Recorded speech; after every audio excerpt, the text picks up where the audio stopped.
When the media endorses and pretends that Biden is president-elect despite ignoring the dispute, it raises foreign policy concerns. Already, Joe Biden has been talking to foreign leaders and talking about what his policies might be. He's not president-elect. It's still a major dispute. Under Joe Biden's theory of the law, the Logan Act, which prohibits private parties from engaging in their own foreign policy, remember, Biden was pushing the Logan Act to be used to go after General Flynn. That was what the Obama gang was doing because he was the incoming national security advisor talking to the Russian ambassador. He's doing the same thing.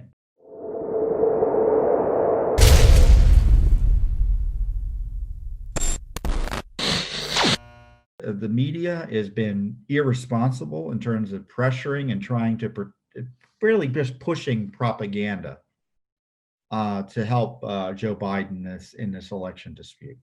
I mean, the latest you have these Republicans saying that Biden should be given immediate access to classified information.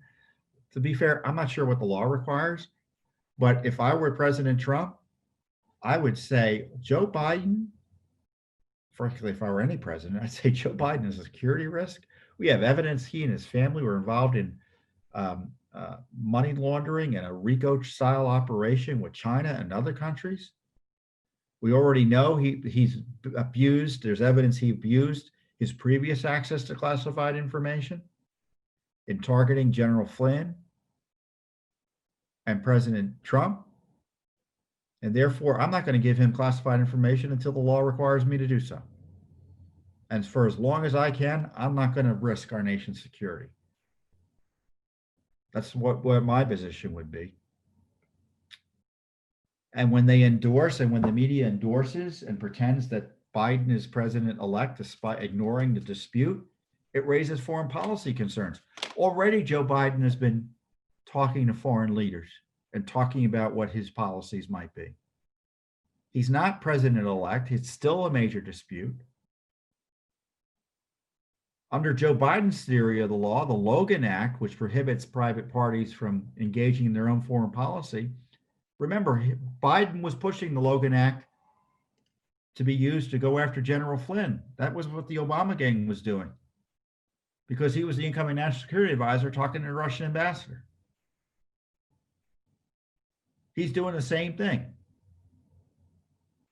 The hypocrisy is rich. And now, of course, I don't think Joe Biden was violating the Logan Act in doing this, but General Flynn wasn't either. And the double standards it just shows you that the corruption is just continuing here. And it highlights how President Trump isn't allowed to be president. They want him to stop being president now for all intents and purposes.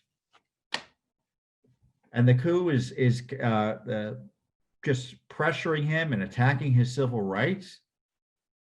He had a big firm protecting him or defending, advocating for his campaign and him up in Pennsylvania. They pulled out because they were targeted by the left. Their lawyers were personally targeted. Personal information was placed on the internet. Their clients were being targeted. I don't think they should have pulled out. I think it was terrible what they did. But as a result, the president's right to counsel, the campaign's right to counsel, which is a legal and constitutional right, even if it is civil litigation, was being viciously attacked and undermined. His civil rights are being violated. And don't be embarrassed about demanding accountability here, because these are civil rights issues we're talking about. Your right to vote is a civil right. And the left would have you believe only they can vindicate civil rights. This is a civil rights issue. When Judicial Watch goes to clean up rolls, when Judicial Watch represents voters trying to make sure their votes are being properly accounted for, that's a civil rights issue. Voter fraud is a civil rights issue of our time in many respects. So Judicial Watch, again, we've got the litigation to clean up the rolls already in place in California. In California, we had a big settlement leading to a process that it's now removing up to 1.6 million names from the rolls. We've got ongoing litigation in Colorado, North Carolina, and Pennsylvania.